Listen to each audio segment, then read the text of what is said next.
Natakot ba kayo sa kwentong amazing ko? Well, eto naman ang mga amazing Earth heroes na mas nakakatakot ang trabaho. Kasi sila, hindi multo ang hinahanap nila, kung hindi ahas.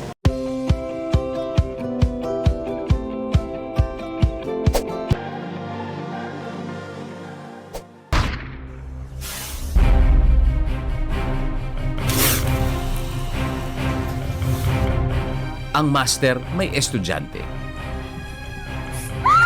At sa mga ahas, hindi rin ito nasisindak.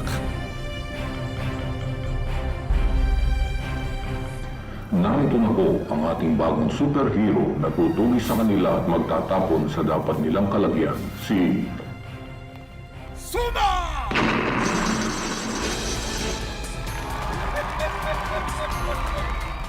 Role ko kay Larry, kay Boss Lar, lagi niya ako kasama, ako kanyang assistant. Hanggang sa pag-uuli ng Cobra, ako kasama niya. Nakakatakot, Cobra yan, nakakamatay eh. Anong nag-abroad na si Boss Lar, yung iniwan niya sa karnabal, ako na nagpatuloy. Kilala niyo sila bilang mga vet ng bayan. At nakaswerte nga ako na dito sa Valenzuela Park, Special yung ating assistant today. Sakto, no? Nagsushoot sila, napadaan. pero bago pa man sila naging hosts ng Born to be Wild,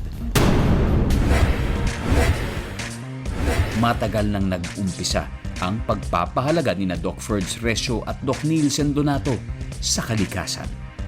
Probinsyano tayo, so talagang napapalibutan tayo ng mga ilog dyan, tsaka mga kagubatan, sa kanlubang. Nature and animals very close to me. Siguro namano kita sa dad ko. I really loved animals. Nung naglabasan yung mga documentary about wildlife, doon ako na-influensya ng wildlife. Parang I wanna be like that person. Pareho silang veteran wildlife veterinarian. Si Doc Nielsen, more than 30 years ng vet in practice at licensed diver pa. Si Doc Ferds naman, 22 years ng vet. Isa rin siyang advanced open water diver. At bilang TV hosts, marami na silang narating. So, having that opportunity to document different wildlife abroad like Thailand, India, nainggit ako sa kanila dahil likas sa kanila na mapagmahal sa mga hayop. Ngayon sa Pilipinas, meron tayong mga species ng mga hayop that's on the brink of extinction also. Before 15 years, parating patay ng mga ahas. Pero ngayon, kita mo, nakukuha nila, rinirescue. Recently, meron kaming pinuntahan na isang baboy damo. Humingi silang tulong para ilipat itong baboy damo. Yung wild instinct niya at saka yung aggressive na nandyan pa rin.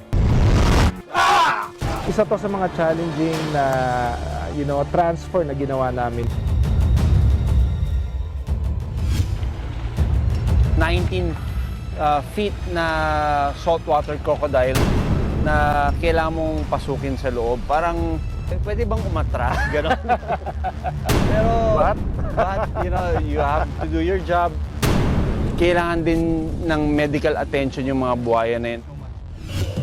Hindi talaga maiiwasan na minsan may nangyayaring hindi inaasahan.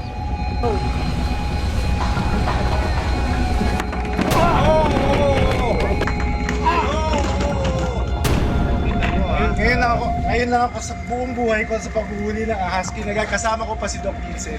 Pinabayaan ako. Ngayong hapon, mapapasabak sila sa kakaibang misyon dahil for the first time, kasama ako.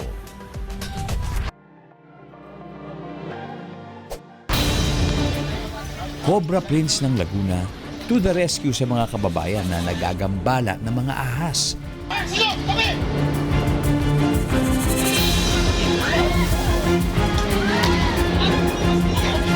Natatagpuan yung mga ahas sa mga loob ng bahay na bihira gamitin at sa mga tambak sa paligid ng bahay.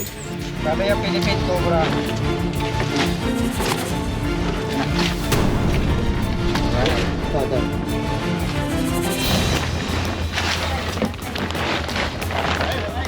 Sama pa rin, sama!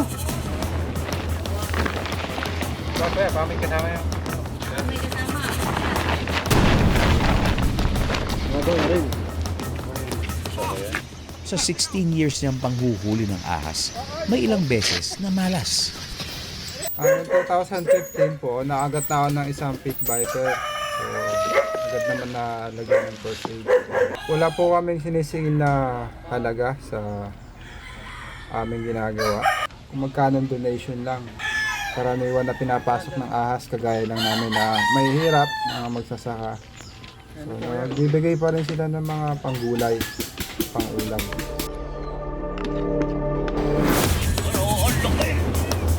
Pero si Ian, hindi lang snake catcher, snake savior din.